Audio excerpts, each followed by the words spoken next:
ఈరోజైతే నేనైతే నిజంగా ఫస్ట్ టైం ఒక పని చేసినబ్బా. ఏందనేది మీరు ఎండింగ్ వరకు చూడండి తెలుస్తుంది.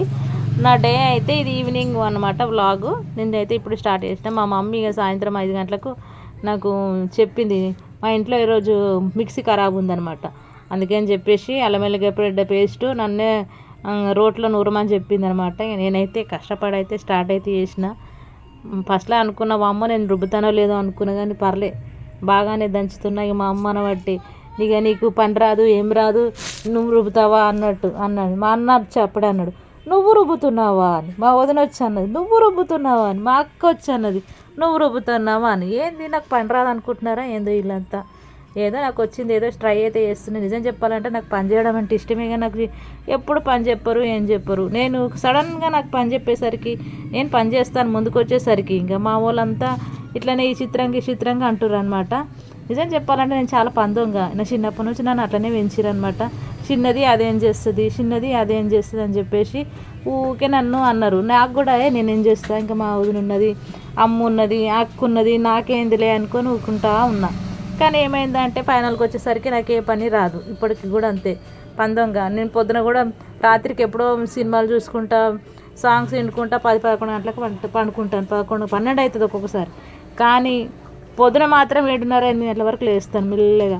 నాకేం పని ఉండదని చెప్పేసి మా ఇంట్లో అయితే తిడుతూ ఉంటారు. కానీ ఏం చేస్తాం, నాకు అట్లా పెంచుతుర్రు. పొద్దున్నే 8 గంటల 7:30కి అట్లా లేచి అప్పుడు మార్నింగ్ ఇంకా ఫేస్ వాష్ చేసుకొని హాట్ వాటర్ తాగి ఇంత గ్రీన్ టీ తాగి ఇంత ఏదో ఒకటి టిఫిన్ చేసి మెల్లగా 9-9:30 వరకు పూజకి అయితే పోతా. స్నానం చేసి పూజ చేసేసరికి 10-10:30 అవుతుంది. ఇక అప్పుడు మళ్ళీ నన్ను ఏదో ఒక పని చేయాలి కాబట్టి ఏదో డ్రాయింగ్ ఏదో వేసుకుంటూ కూర్చుంటా.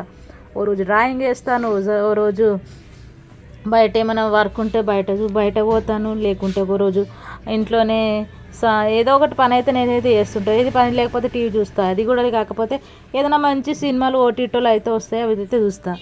అట్లా చూసేసరికి నాకు 1 గంట అవుతుంది. 1 గంటకి ఇక లంచ్ చేస్తాను. లంచ్ చేసిన తర్వాత ఇక మళ్ళీ కొద్దిసేపు ఏమైనా బాకీ ఆ సినిమా ఏమైనా బాకీ ఉంటుంది మొత్తం కంప్లీట్ చేస్తాను. ఆ తర్వాత ఇంకా ఏముంది డైలీ ఒక 1 అవర్ అట్లా. పని తక్కువ కదా నాకు, తినగానే కొద్దిసేపు కాగానే ఇక నిద్ర వస్తుంది. ఇక మళ్ళీ పడుకుంటాను, ఒక 1/2 అవర్ అట్లా పండుకొని లేచి మళ్ళీ నేను ఇంకా సాయంత్రం అయితే నా రొటీన్ అయితే స్టార్ట్ అవుతుంది అనమాట. ఇక నేను దంచుతుంటే అయితే మా వాళ్ళు అయితే విచిత్రంగా చూసిర్రు. కానీ ఏం చేస్తాం, మనకు పని తక్కువ ఇది చేసుడు ఎక్కువ. ఇంకా సాయంత్రం అంతా రుబ్బిన తర్వాత ఇంకా 5:30కి అట్లా 5:30కి అట్లా నేను బాగానే రుబ్బిన. మా వాళ్ళంతా నువ్వు చేస్తావా లేదా పని అనుకున్నారు, కానీ నేను మంచిగా చేసిన. ఇంకా ఫేస్ వాష్ చేసుకున్న సాయంత్రం నాకు మా ఇంటి ముందు వాటర్ ప్లాంట్ ఉంటుంది కాబట్టి ఇంకా సాయంత్రం పూట నేను వాటర్ ప్లాంట్ దగ్గర అయితే కూర్చుంటా. వాటర్ ప్లాంట్ దగ్గర కూర్చుంటే ఇంకా మా అమ్మకు మా అమ్మ మా నాన్న ఇంకా వాళ్ళు కూడా ఏదో పని చేస్తుంటారు. మా డాడీ పిండి మిషన్ దగ్గర ఉంటాడు, మా మమ్మీ ఆకులు అవి చూసుకుంటుంటుంది. ఇక మాకు సాయంత్రం పూట బిజీ ఉంటాం అనమాట. ఎట్లా అంటే ఇంకా అందరికీ డే అంతా బిజీ అయితే మేము సాయంత్రం బిజీ. ఇంకా అంటే కస్టమర్స్ వస్తుంటారు వాటర్ కోసం అని చెప్పేసి, పిండి కోసం అని చెప్పేసి, తమలపాకుల కోసం అని చెప్పేసి మేము పెద్ద షాప్ పెట్టుకోవాలనుకున్నాం. కానీ ఇంకా మా ఇంట్లో అందరం నేను అంతగా ఏమి ఇవ్వలేనని చెప్పేసి ఆగిపోయినా. మళ్ళీ మా మమ్మీ డాడీ కూడా ఏజ్డ్ వాళ్ళే కాబట్టి వాళ్ళు కూడా ఇంకా అన్ని మెటీరియల్ అన్ని సామాన్ అంతా తెచ్చుకోవడానికి కష్టమవుతుంది, అమ్మడానికి కూడా లేవడం కూర్చోవడం ఇబ్బంది అవుతుంది అని చెప్పేసి పెట్టుకోలేము. ఇంకా వాటర్ ప్లాంట్ అయితే పెట్టుకున్నాం. మా ఇల్లు అయితే మార్కెట్లో ఉంటుంది, అందరికీ తెలిసిన విషయం అది. ఇంకా డైలీ నేనైతే ఈవినింగ్ ఇట్లా తయారయ్యేట్లయితే షాప్లో అయితే కూర్చుంటాను. ఒక్కొక్కసారి పొద్దున్నే కూర్చుంటాను, ఒక్కొక్కసారి మధ్యాహ్నం కూర్చుంటాను, ఒక్కోసారి అయితే ఇట్లా ఈవినింగ్ అయితే కూర్చుంటాను. కానీ ఈవినింగ్ అయితే పక్కా ఉంటాను అబ్బా. ఒక్కొక్కసారి ఏదన్నా అకేషన్ అంటే ఎప్పుడన్నా ఎటన్నా పోయేటి ఉంటుంది అనుకో, ఏదైనా పూజ కానీ ఏదన్నా చుట్టాలు వచ్చినా మారహాన్ బాబు వచ్చినా కానీ ఆ రోజు నేను ఉండను. మా షాపుకి నేను డుమ్మా కొట్టి మంచిగా మారహాన్తో ఆడుకుంటూ ఉంటాను. నాకైతే మారహాన్ బాబు అంటే చాలా ఇష్టం. వాళ్ళు కూడా ఈ మధ్య షాప్ పెట్టారనమాట, బ్యాంగిల్ స్టోర్ అండ్ విత్ అదేంటి ఫ్యాన్సీ స్టోరు అండ్ మళ్ళీ అది ఏంటబ్బా గుర్తు రావట్లేదు, బట్టల షాపు కలిపి మిక్సీ పెట్టిరనమాట. వాళ్ళ మమ్మీ డాడీ ఇక ఫుల్ బిజీ అయిపోయారు. ఇప్పుడు అసలే ఆషాఢ మాసం కాబట్టి ఇంకా అంతటా బోనాల పండుగ అవుతుంది. మా దగ్గర కూడా బోనాల పండుగ అవుతుంది, వాళ్ళ ఇంటి దగ్గర కూడా బోనాల పండుగ. ఈ సండే వాళ్ళ ఇంటి దగ్గర బోనాల పండుగ కాబట్టి మా అరాన్ బాబోళ్ళు ఇంకా ఫుల్ బిజీ ఉన్నారు. మొత్తం సిటీకి వెళ్ళడము, పెద్ద షాపులకు వెళ్ళి సామాన్ తీసుకురావడము, అంటే మెటీరియల్స్ గాజులు ఇంక మా తెలంగాణలో ఎట్లుంటుంది అనుకున్నా మొత్తం ఇక అందరూ ఏక్ మార్ తీక్ మార్ తీన్ మార్ తయారవుతారు అనమాట.